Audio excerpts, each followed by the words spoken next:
प्रणाम। मैं निशिकांत। आचार्य रजनीश यानी ओशो, ओशो का और कंट्रोवर्सी का पुराना रिश्ता है। आज तक यानी वो जिंदा थे तब से आज तक एक भी बार ऐसा नहीं हुआ कि उनकी बात निकली हो, यानी रजनीश या ओशो की बात निकली हो और कंट्रोवर्सी न हुई हो, ऐसा एक भी बार हुआ नहीं, न होगा। ओशो खुद कहते थे कि आई लव कंट्रोवर्सीज।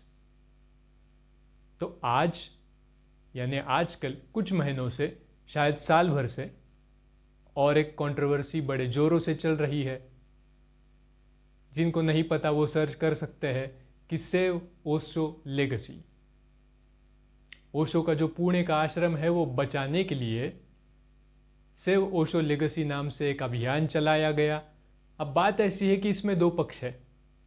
एक है ओशो इंटरनेशनल जो ट्रस्ट है, और दूसरे है ओशो के सन्यासी जो ओशो के समय से उनके साथ थे। अब ओशो तो चले गए और सन्यासी बचे हैं।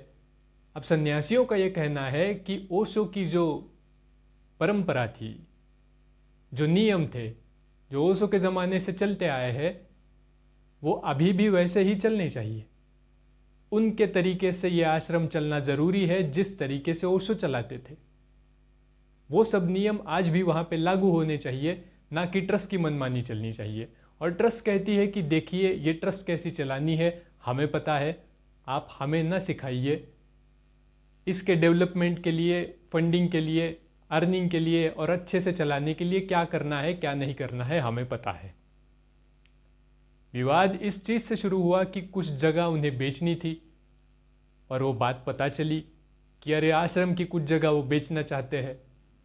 लेकिन ये दोनों पक्ष के परे एक बात किसी को भी समझ में नहीं आ रही कि दोनों साइड के जो लोग हैं, यानी ओशो इंटरनेशनल वाले और सन्यासी, दोनों भी आचार्य रजनीश के चहीते हैं। उनके शिष्य है, उनके सन्यासी है, उनके श्रावक है और उनको चाहने वाले हैं। अब दोनों चाहने वालों के बीच ये लड़ाई चल रही। अगर आज ओशो होते, वैसे तो ओशो जिंदा थे तभी उन्होंने बता दिया था और ये बड़ा साफ साफ बताया था, और वो हर बार बोलते थे कि मैं तुम्हारे गुरुओं से बचा, तुम मेरे शिष्यों से बचना। ऐसा कोई गुरु नहीं कहता कि मेरे शिष्यों से बचना, लेकिन ओशो को पता था कि मेरे बाद में क्या होने वाला है।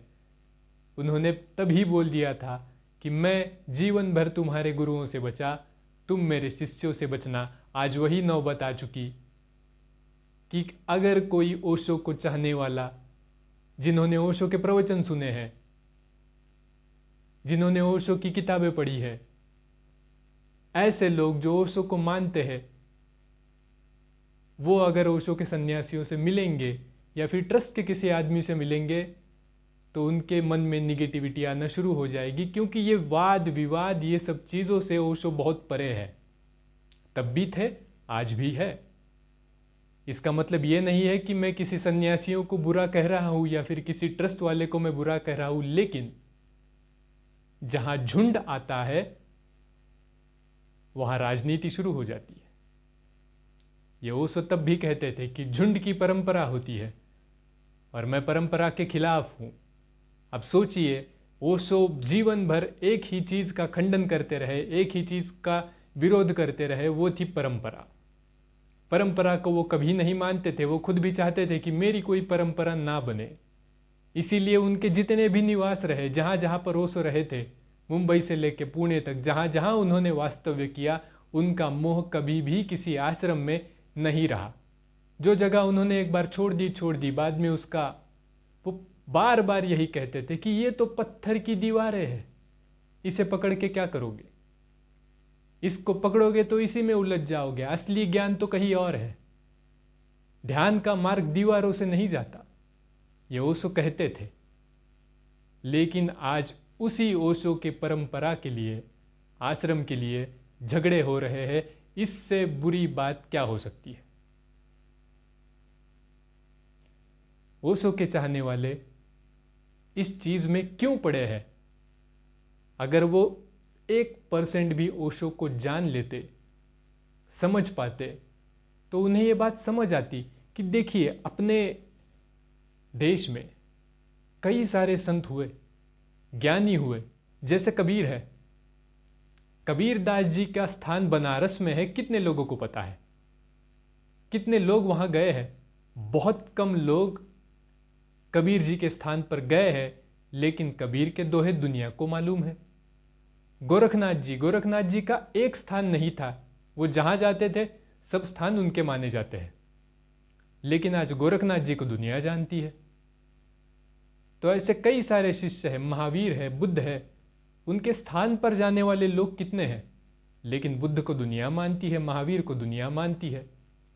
तो ये स्थान के पीछे भागने वाले लोग, इन्हें ओशो स्वार्थी कहते थे। जो राजनीति करना चाहते हैं वो स्थान के पीछे भागेंगे, वो स्मारक बना देंगे, वो मूर्ति बना देंगे, वो बड़ी कब्र बना देंगे और उसी को पूछते रहेंगे, ज्ञान छोड़ देंगे। और यही आज हो रहा है। परंपरा को नकारने वाले व्यक्ति का एक महल बनाने के पीछे, एक परंपरा बनाने के पीछे कुछ लोग लगे हैं और वो ज्ञान छोड़ के बाकी चीज़ों में उलझ गए। अगर आज ओशो जिंदा होते तो वो खुद ये बात कहते कि ये आश्रम आप रख लो, मैं तो चला। ओशो जीवन भर ये बात कहते रहे कि जो तेरी मर्जी। तुम और हम कौन होते हैं? जो होगा परमात्मा की मर्जी से होगा, जो होगा देख लिया जाएगा, तेरी मर्जी सदा रहे।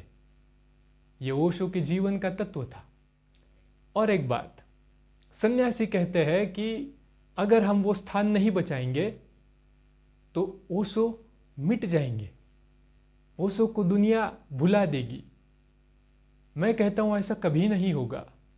आज दुनिया भर में करोड़ों लोग हैं जो ओशो को जानते हैं, लेकिन वो कभी पूना के आश्रम में नहीं आए। अब जो लोग आश्रम को बचाना चाहते हैं वो आश्रम को नहीं बचाना चाहते, वो अपनी यादों को बचाना चाहते हैं। वही यादें जिन्होंने भगवान श्री के साथ, यानी भगवान यानी ओशो यानी रजनीश जी के साथ बिताई है, उन यादों को वो बचाना चाहते हैं। वो उन्हीं यादों में अटके हैं। और ओशो जीवन भर कहते रहे कि मन से ऊपर उठो, तुम्हारा मन तुम्हें घसीटेगा, इनका मन इन्हें घसीट रहा है। तुम राजनीति से ऊपर उठो। ट्रस्ट वालों को राजनीति जकड़े है, उन्हें प्रॉफिट दिख रहा है, लेकिन किसी को ओशो नहीं दिख रहे, किसी को उनके विचार नहीं दिख रहे। और यही समस्या है, इसी की वजह से सब विवाद है। ओशो एक बात और कहते थे कि जहां मेरे दो सन्यासी मिलेंगे, जहां मेरे दो चाहने वाले मिलेंगे, वहीं पे मेरा आश्रम है। जहां मेरे दो प्रेमी मिलेंगे, वहीं पे स्वर्ग निर्मित हो जाएगा। वहीं से प्रेम की गंगा बहने लगेगी, वहीं से ध्यान की गंगा बहने लगेगी, वहीं पे मैं अवतरित हो जाऊंगा। ये खुद ओशो ने कहा है।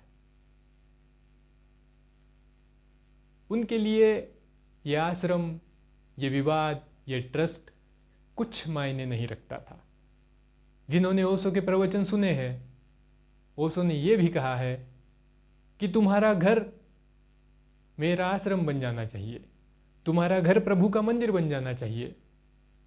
जहां पर मेरे सन्यासी हो वहां पे कृष्ण प्रकट हो जाने चाहिए, वहां पे कबीर नाचने चाहिए, वहां पे गोरख की बानी सुनाई देनी चाहिए, वहां पे जीसस, वहां पे लाओ त्सु, वहां पे बुद्ध, वहां पे महावीर, सबका निवास वहां पे होना चाहिए। इतना तुम ध्यान में डूबो, इतना तुम प्रेम में डूबो। आश्रम की जरूरत क्या है?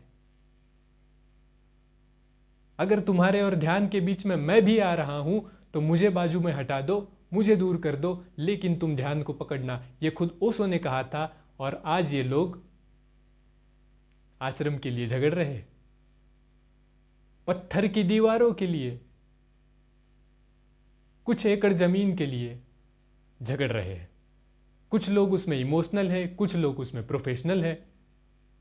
इमोशन वाले इमोशन नहीं छोड़ना चाहते, और जो प्रोफेशनल लोग हैं, प्रोफेशन देख रहे हैं, कमर्शियलनेस देख रहे हैं, वो पैसा नहीं छोड़ना चाहते। और ओशो दोनों को समझ में नहीं आए।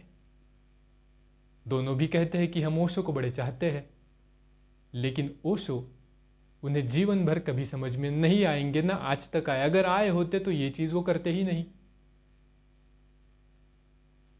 ओशो को जानने का सबसे बड़ा और सबसे अच्छा तरीका है ध्यान करो, ओशो के प्रवचन सुनो।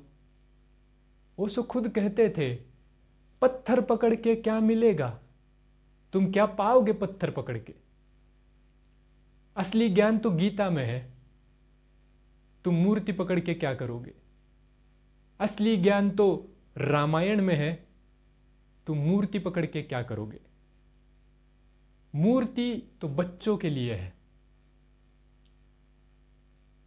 जिन्हें कुछ भीतर का थोड़ा भी ज्ञान आ गया वो तो गीता की तरफ देखेंगे, वो तो रामायण की तरफ देखेंगे। वो मूर्ति नहीं भी देखे तो उन्हें कुछ फर्क नहीं पड़ता।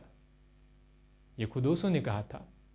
हमारे यहां भी जितने ज्ञानी हो चुके, उन्होंने हर बार ग्रंथों पे ज्यादा महत्वपूर्ण तरीके से बात की है, ग्रंथों को महत्व दिया है, वस्तुओं को नहीं दिया। ठीक है, मूर्ति तो एक बहाना है, पत्थर तो एक बहाना है, मंदिर तो एक बहाना है, मस्जिद तो एक बहाना है, चर्च तो एक बहाना है, लेकिन बुद्ध का ज्ञान, महावीर का ज्ञान, कृष्ण का ज्ञान, राम का ज्ञान, गोरख का ज्ञान, कबीर का ज्ञान, सब ज्ञान उनके वाणी में है। और ये लोग वाणी भूल चुके, पत्थर को पकड़ रहे हैं। मेरी विनती है कि अगर सच में कोई ओशो को जानता है और जानना चाहता है तो उन्होंने ज्ञान की तरफ ध्यान देना चाहिए, क्योंकि जितने ज्ञानी थे उन सब के बारे में ओशो बोल चुके। उनको सुनने का एक अलग ही मजा है, अलग ही आनंद है। ध्यान में इंसान सुनते सुनते ही डूब जाता है और वही सच्चा मार्ग है। विवादों में पड़ने से कुछ नहीं होगा। ये बात तो हर किसी ने ध्यान में रखनी चाहिए जो भी सुन रहा है, जो ओशो ने खुद कही थी कि मैं तुम्हारे गुरुओं से बचा, तुम मेरे सन्यासियों से बचना। अगर आपके परिचय में भी कोई ओशो का प्रेमी हो, सन्यासी हो, जो ओशो के प्रवचन सुनता हो, ओशो का फैन हो, ओशो को जानता हो यानी पढ़ता हो, तो उसे वीडियो ज़रूर भेजिए। सच बात क्या है सबको समझ में आनी चाहिए।